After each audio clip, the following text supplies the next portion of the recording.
Psoriasis, a chronic inflammatory skin disease, is characterized by erythematous plaques with silver scales.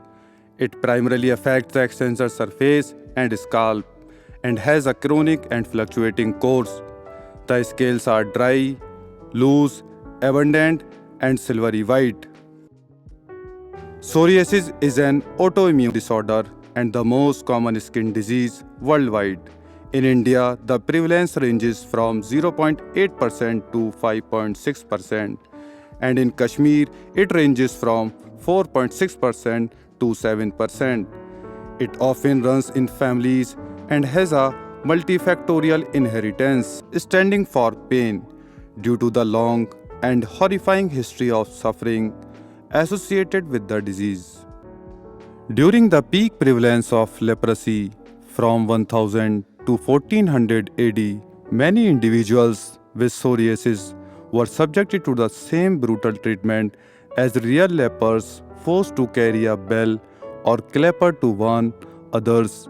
They were required to wear a special dress and were forbidden from speaking above a whisper or touching anyone with their hands.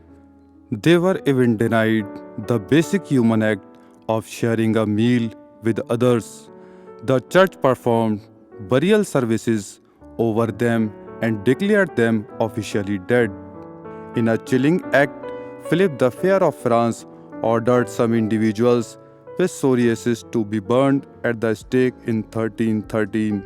The extent to which patients with psoriasis suffered the same fate as lepers is uncertain.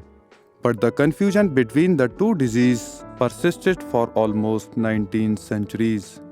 It was not until the 18th century that French scientist Camille Gilbert identified and differentiated psoriasis from leprosy. However, even before Gilbert, Celsius in ancient Rome made one of the earliest references to this condition, although he referred to it as impetigo.